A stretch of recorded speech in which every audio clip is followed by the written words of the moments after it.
All right, so what's up, everyone? Welcome back to another video of Financial Gateways. You're with me, Ansh R. Hiran, and this is yet another episode of Weekly Market Analysis. Let's go.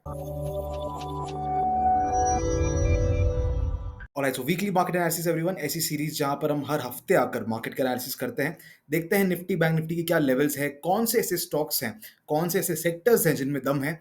और आज का ये जो weekly analysis है थोड़ा special होने वाला है। क्यों?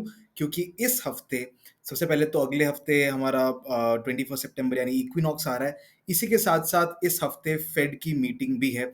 और जो पिछले हफ्ते मार्केट ने एक स्ट्रॉन्ग डाउनफॉल दिखाया था, उसकी भी मार्केट में रिकवरी हो गई। तो अब इन सबका क्या मतलब है, ये समझेंगे आज के वीकली एनालिसिस में। So let's get started. Alright, so weekly market analysis देखते हैं सबसे पहले मार्केट में पिछले हफ्ते क्या क्या हुआ। पहली बात तो जितनी भी मार्केट में डाउनफॉल आई थी लास्ट वीक, वो सब कुछ इस हफ्ते में वापस रिकवर हो चुकी है। और ये सब कुछ हुआ एक ही दिन के अंदर, राइट। एक ही दिन में फ्राइडे को एक मार्केट साइडवेज चल रहा था और एकदम से एक बड़ा मूव आया जिसमें ये सारी की सारी रिकवरी हो गई।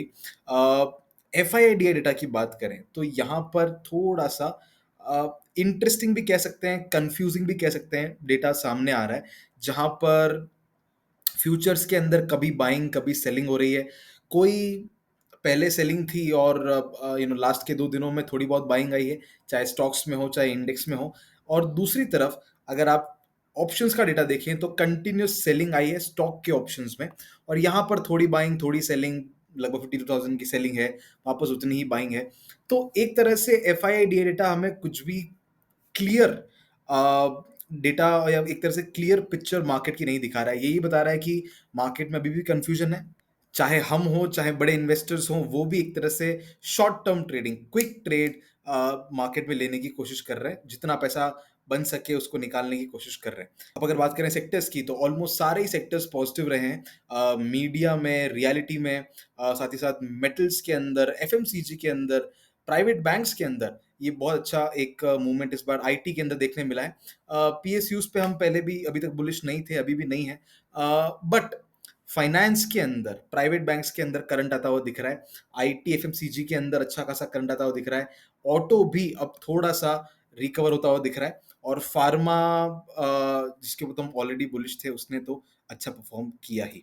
अब अगर बात करें पिछले हफ्ते के जो स्टॉक्स हमने एनालाइज किए थे, उसके अंदर एक तरह से बहुत ही कंफ्यूजिंग और इरिटेटिंग वीक रहा। मतलब कभी हमारे स्टॉक्स हमें 5% 6% का अप मूव दे रहे हैं, अगले ही दिन वो सारी जो अपवर्ड मूव थी वो वापस नीचे गिर रही है। तो थोड़ा सा इरिटेटिंग वीक था। अ, ये सारे जो मतलब बाकी सारे स्टॉक्स तो एक्टिवेट नहीं हुए, लेकिन जो हुए उसमें से ये स्टॉक्स है, इनकी परफॉर्मेंस है और इतने हमने बुक किए, इतने एक्टिव हैं। उससे पहले हमारा एक स्टॉक एक्टिव था एनटीपीसी, उसके अंदर 5% लगभग का मूव आया है जिसको हमने बुक किया है। अब एक और चीज, मुझसे बहुत सारे लोग मुझे डीएम करते हैं, पूछते हैं कि भाई आप इतने सारे स्टॉक्स देते हैं, उनमें से एक्टिवेट तो होता ही नहीं है। सी, मार्केट अभी ऐसा है कि मतलब यहाँ पर जो अभी मिल रहा है उसको लेके क्विकली निकलना, ये ज्यादा सेंस बना रहा है, राइट। हम इतने सारे स्टॉक्स निकालते हैं हमारे रडार में। अब अगर ये एक्टिवेट होके हमें लॉस देके जाए, उससे बेटर है कि एक्टिविटी ना हो, राइट। हो सकता है कि हम मार्केट के जो बिग मूव्स हैं, जो कि टॉप गेनर्स हैं, उनको पकड़ ना पा रहे हो, दैट इज ओके, राइट। हर रोज ये चीज नहीं होती है। But at the end of the day, at the end of the week and at the end of the month, अगर आप प्रॉफिटेबल हैं, जितने भी ट्रेड्स आपको मिले हैं क्वालिटी ट्रेड्स मिले हैं और आपने उनमें एक डिसेंट प्रॉफिट कमाया है, आई थिंक इस तरह के कॉम्प्लिकेटेड मार्केट में अगर इतना भी अचीव कर पा रहे हैं तो it's a great thing. Now this was the story of the last week. देखते हैं अगले हफ्ते मार्केट में क्या क्या हो सकता है। सबसे पहले अगर बात करें निफ्टी की, तो निफ्टी में ऐसा कोई लेवल्स का चेंज नहीं है। 25,500 और उसके बाद 25,700 का एक मेजर रेजिस्टेंस है जिसको मार्केट फॉलो कर सकता है। उसके ऊपर 26,000 का एक रेजिस्टेंस लेवल है, 25,000 का एक इंपॉर्टेंट सपोर्ट है। उसके बाद में 24,580, इसी के साथ साथ 24,680 और नीचे की तरफ 24,450। ये जो है कुछ मेजर सपोर्ट्स हैं जिनको मार्केट एज अ सपोर्ट और रेजिस्टेंस करता हुआ चलेगा। Overall market positive to sideways ही दिख रहा है। अभी के लिए तो एटलीस्ट पॉजिटिव टू साइडवेज दिख रहा है। इसी के साथ एक तरह का डबल टॉप भी बनता हुआ दिख रहा है। अभी खाली फॉर्मेशन में है, बट अगर जैसे अभी वेंसडे को फेड की मीटिंग है, इसी के साथ इक्विनॉक्स है, ये सारे जो दिन है यहाँ पर एक मार्केट में ट्रेंड चेंज या ट्रेंड रिवर्सल या फिर एक तरह से ट्रेंड सेट होता है। इन सब की बात हम at the end of the session करने वाले हैं, बट अगर कुछ होता है और ये नेक लाइन ब्रेक होती है तो एक और डाउनफॉल हम देख सकते हैं। खैर, इसकी बात हम at the end of the session करेंगे, but as of now market looks positive to sideways. Nifty की बात करें तो बैंक निफ्टी में भी हमारे जो लेवल्स थे परफेक्टली इनको फॉलो किया है मार्केट ने। नीचे के लेवल पे सपोर्ट लिया, ऊपर के लेवल पे एक तरह से हैंगिंग मैन टाइप फॉर्मेशन बना रहा है। 52,000 का एक रेजिस्टेंस है, उसके ऊपर 53,000 का रेजिस्टेंस है, नीचे की तरफ 51,150 का सपोर्ट है, 50,500 का सपोर्ट है। इन्हीं लेवल्स के अंदर मार्केट इस हफ्ते चलना चाहिए। 53,000 और इसी के साथ साथ 53,400 के जो लेवल हैं इनको ब्रेक करना अगले एटलीस्ट अगले हफ्ते के लिए थोड़ा मुश्किल लग रहा है, बट ये लेवल्स टेस्ट हो सकते हैं। अब अगर बात करें कुछ स्टॉक्स की तो मैं क्विकली बहुत सारे स्टॉक्स आपको दिखा देता हूं जिसके ऊपर मेरी अगले हफ्ते नजर रहेगी। पहला है बाटा इंडिया। बाटा इंडिया के अंदर 20 मूविंग एवरेज के ऊपर वीकली पे सपोर्ट है, डेली के ऊपर ही एक तरह का double bottom formation, if you can see this, एक तरह का डबल बॉटम फॉर्मेशन बना रहा है। तो अगर ये नेकलाइन ब्रेक होती है, साथ ही साथ यहाँ पर अगर आप देखेंगे तो आरएसआई में एक तरह का डबल बॉटम है, डबल बॉटम के साथ साथ एक तरह का रेंज शिफ्ट भी मार्केट बना रहा है। तो अगर ये सब कुछ सक्सेसफुल होता है, एक छोटे स्टॉप लॉस के साथ साथ एक अच्छा खासा अपवर्ड टारगेट बाटा के अंदर मिल सकता है। Next stock in my radar would be Coal India. Same 20 moving average के सपोर्ट के आसपास आया है, साथ ही साथ डेली के ऊपर 50% रिट्रेसमेंट के ऊपर आया है इस ओवरऑल अप ट्रेंड के। साथ ही साथ आरएसआई में एक रेंज शिफ्ट है, रेड का वॉल्यूम थोड़ा ज्यादा है, सो इसके अंदर थोड़ा हम क्वांटिटी को कम रखेंगे, बट अच्छा खासा एक रिस्क रिवॉर्ड हमें मिल सकता है in Coal India for the upcoming week. Next stock in my radar is Power Fincorp. PFC के अंदर देखेंगे 20 मूविंग एवरेज के सपोर्ट के आसपास आया है, साथ ही साथ आरएसआई का 40 लेवल का सपोर्ट है डेली के ऊपर, एंड 38% के रिट्रेसमेंट के आसपास भी यहाँ पर एक डबल बॉटम बनाने का, 3 कैंडल डबल बॉटम बनाने का ये ट्राई कर रहा है। तो अगर यहाँ पर सपोर्ट कंफर्म होता है, डेफिनेटली एक बहुत ही अच्छा रिस्क रिवॉर्ड हमें ऊपर की तरफ मिल सकता है पीएफसी के अंदर। Next stock in my radar is Petronet. Petronet के अंदर वापस 20 मूविंग एवरेज के ऊपर वीकली चार्ट आया है, और 38% के अंदर, मतलब पेट्रोनेट और पीएफसी ऑलमोस्ट सेम ही दिख रहा है। अगर आपको याद हो, हमने पेट्रोनेट में ये ट्रायंगल ब्रेकआउट का ट्रेड लिया था, लेकिन वो सक्सेसफुल नहीं हुआ। एनीवेज, बट अब वापस 38% रिट्रेसमेंट के लेवल पर आया है, 3 कैंडल डबल बॉटम बना रहा है। अगर ये कंफर्म होता है तो डेफिनेटली एक अच्छा खासा अपवर्ड मूव पेट्रोनेट के अंदर भी आ सकता है, अच्छी वॉल्यूम के कंफर्मेशंस भी है। Next stock in my radar is GRSC. ये हम पिछले काफी टाइम से ट्रैक कर रहे हैं, थोड़ा अपवर्ड मूव आया आया भी था डबल बॉटम के बाद में, अच्छा रिस्क रिवॉर्ड मिला भी था, अब एक बड़ा डबल बॉटम बन रहा है, राइट। 20 मूविंग एवरेज सपोर्ट है, यहाँ पर कंसोलिडेशन है, डबल बॉटम बन रहा है। तो अगर ये कंफर्म होता है, अच्छा खासा एक आरएसआई का भी डाइवर्जेंस हमें दिख रहा है नीचे की तरफ। अगर ये डबल बॉटम का ब्रेकआउट होता है, स्ट्रॉन्ग ब्रेकआउट होता है, या फिर एक अच्छा रेंज भी बनाता है, तो अच्छे स्टॉप लॉस, छोटे स्टॉप लॉस के साथ, look at the volume of green, right, बहुत स्ट्रॉन्ग है, रेड की कुछ भी नहीं है कंपैरिजन में। सो अगर ये होता है, डेफिनेटली एक अच्छा खासा अपवर्ड ट्रेंड जीआरएससी के अंदर भी आ सकता है। Next stock in my radar is 3 India, 3M India, right?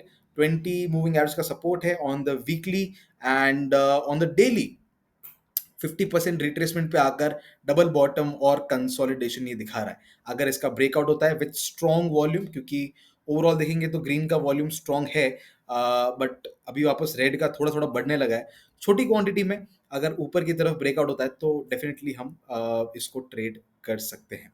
Next stock in my radar is Finolex cables. आप देखेंगे 20 मूविंग एवरेज का सपोर्ट है फिनोलेक्स केबल्स के अंदर वीकली के ऊपर, और ये जो ओवरऑल अप ट्रेंड आया है फिनोलेक्स के अंदर, उसमें ये 38% रिट्रेसमेंट के ऊपर आकर सपोर्ट लेने की कोशिश कर रहा है। अगर यहीं से रिवर्सल आता है, ठीक है, अगर थोड़ा सा नीचे आकर डबल बॉटम बनाता है या फिर आरएसआई रेंज शिफ्ट बनाता है, डेफिनेटली एक अच्छा खासा अच्छे स्टॉप लॉस, छोटे स्टॉप लॉस के साथ एक अच्छे खासे लेवल्स हमें, अच्छे रिस्क रिवॉर्ड हमें देखने मिल सकता है फिनोलेक्स केबल के अंदर भी। Next stock in my radar is Dabur. Dabur के अंदर आप देखेंगे तो जो प्रीवियस हाई है, अगर आप देखेंगे वीकली के ऊपर, सो वीकली के ऊपर आप देखेंगे कि एक तरह का कप पैटर्न बन रहा है, just show you, this is the cup pattern on weekly, right? ये कप पैटर्न है वीकली का, can you see? Okay, now I hope you can see this. This is the entire cup pattern जिसका breakout देने की कोशिश कर रहा है। वॉल्यूम ग्रीन की बहुत स्ट्रांग है, आरएसआई वीकली अबव 60 है, मतलब ओवरऑल ट्रेंड पॉजिटिव है। डेली के ऊपर आप देखेंगे तो ब्रेकआउट हुआ, और ब्रेकआउट के बाद में ये इसी लेवल के ऊपर चेंज इन पोलैरिटी बनाने की कोशिश कर रहा है। आरएसआई का भी 60 के ऊपर सपोर्ट है। तो अगर ये सब कुछ कंफर्म होता है, एक तो क्विक ट्रेड भी बन सकता है, और क्विक ट्रेड के साथ साथ अगर ब्रेकआउट कंफर्म होता है तो एक कप एंड हैंडल का बड़ा पोजिशनल ट्रेड जो है वो भी डाबर के अंदर बन सकता है। Next stock in my radar is ICICI bank. आप यहाँ देखेंगे तो एक तरह का प्रीवियस हाई जो है वो मार्केट अब टेस्ट करने की कोशिश में है। RSI already went about 60, green की वॉल्यूम स्ट्रांग है, रेड की जो वॉल्यूम है कंपैरेटिवली कम है। तो अगर ये ब्रेकआउट देता है, ब्रेकआउट देकर अब दो चीजें हो सकती है, या तो ब्रेकआउट देकर सीधा ऊपर भाग जाए, या फिर ब्रेकआउट देकर चेंज इन पोलैरिटी देकर फिर ऊपर भागे। दोनों ही केस में एक अच्छा ट्रेड आईसीआईसीआई बैंक के अंदर भी मिल सकता है। ऐसे सेट प्राइवेट बैंक्स के अंदर करंट भी आ रहा है, तो सेक्टर वाइज भी इसके अंदर हमें सपोर्ट मिल सकता है इस ट्रेड के अंदर। Next stock in my radar is एलटीआईएम। एलटीआईएम के अंदर आप देखेंगे तो एक ये छोटा कप पैटर्न जो है वो मार्केट में बन रहा है, और उसका ये हैंडल भी एक तरह से बन चुका है। अब दो बातें यहाँ पर है, एक तो ये कप पैटर्न है, और दूसरा अगर आप देखेंगे तो ओवरऑल जो बड़ा कप पैटर्न है वो ये वाला है। अब छोटे वाले कप पैटर्न का यहाँ पर ब्रेकआउट देखने मिल रहा है with great volumes, right, with great volumes. RSI also about 60। तो एटलीस्ट हमें अगला जो लेवल है हायर, बड़े वाले कप का जो लेवल है वो हमें देखने मिल सकता है अगर ये ब्रेकआउट कंफर्म होता है तो। And the last stock in my radar is रहतान। यहाँ पे आप देखेंगे तो अभी थोड़ा इलिक्विड स्टॉक है, बट अचानक से इसके अंदर एक बहुत बड़ा वॉल्यूम स्पाइक आया, मतलब कोई तो इन्वेस्टर है जो इसमें इंटरेस्ट ले रहा है। और एक तरह का आप देखेंगे तो ओवरऑल एक कप पैटर्न भी बना रहा है। I make it a weekly chart, आपको दिखे, इफ यू सी, आपको एक कप पैटर्न जैसा बनता हुआ दिखेगा, कप एंड हैंडल पैटर्न। तो अगर ये 16 का लेवल ब्रेकआउट देता है और सस्टेन वहां पर करता है, डेफिनेटली एक अच्छा मूवमेंट, मतलब इसने जर्नी शुरू की थी 7 रुपए से और 16 पे आया है, तो 16 के ऊपर भी 10 पॉइंट हमें 26 के लेवल्स जो हैं वो देखने मिल सकते हैं, which can be a great return considering the small stock it is. Another stock in my radar is Emami. Emami के अंदर देखेंगे आप एफएमसीजी वापस चल रहा है। इमामी में थोड़ा बहुत डाउनफॉल आया है। अब ये एक तरह से ट्रेंड लाइन है जिसको मार्केट फॉलो कर रहा है, और एक तरह का ब्रेकडाउन दे चुका है। अगर ये फॉल्स ब्रेकडाउन हुआ और यहीं से मार्केट अगर रिकवर हुआ, आरएसआई का भी 40 सपोर्ट है, तो डेफिनेटली एक अच्छा खासा अपवर्ड मूव इमामी के अंदर क्विक ट्रेड हमें देखने मिल सकता है। बट अगर ये कंटिन्यू किया तो फिर देखा जाएगा, ये जो लोअर लेवल्स है इन तक इमामी आ सकता है। सो जो भी हो, अगर कंफर्म होता है सपोर्ट तो ट्रेड करेंगे, नहीं हुआ तो नहीं करेंगे। Next stock in my radar is India Cement. Now look at this, these type of trades are my favourite. Look at this, कितना अच्छा अपवर्ड मूव आया था विद ग्रेट वॉल्यूम, और अब ये जो है बहुत ही नैरो, बहुत ही एकदम छोटी सी रेंज के अंदर फंस चुका है, राइट? और इस कंसोलिडेशन का जब ब्रेकआउट आएगा, it it will be A blast, right? तो जैसे ये ब्लास्ट होता है उसका वेट करना है। जैसे एक ब्रेकआउट हमें स्ट्रॉन्ग दिखता है इसके अंदर अच्छी वॉल्यूम के साथ, डेफिनेटली इंडिया सीमेंट्स के अंदर एक बहुत ही बड़ा मूव, हमें क्विक बड़ा मूव देखने मिल सकता है। ऑलराइट, सो ये था मार्केट का हाल और कुछ स्टॉक्स जिसके ऊपर हम नजर रखने वाले हैं। अब कुछ इंपॉर्टेंट बातें, सबसे पहले कि वेंसडे को फेड मीटिंग है। अब बहुत सारे लोग ये बोल रहे हैं, और एक्चुअली ये चीज़ अब पूरे मार्केट में पता है कि फेड की जो इंटरेस्ट रेट्स है वो फेड का कट करने वाला है, और 25 बेसिस पॉइंट यानी 0.25% जो है वो तो सब मान के चल रहे हैं कि इतना तो कट होगा ही, इससे ज़्यादा हो गया इवन बेटर। तो अब अगर देखिए, एक चीज़ आप ध्यान में रखिए कि जो चीज़ ऑलरेडी सबको पता होती है मार्केट में, वो मार्केट में प्राइस ऑलरेडी डिस्काउंट कर देता है, मतलब उसका जो इम्पैक्ट आने वाला होता है वो मार्केट में ऑलरेडी आ चुका होता है। वो अनाउंसमेंट के बाद नहीं आता, वो पहले ही आ जाता है जैसे जैसे इंफॉर्मेशन फैलती है। तो 25 बेसिस पॉइंट का अगर फर्क हुआ तो मार्केट में कोई बहुत बड़ा मूव नहीं आना चाहिए।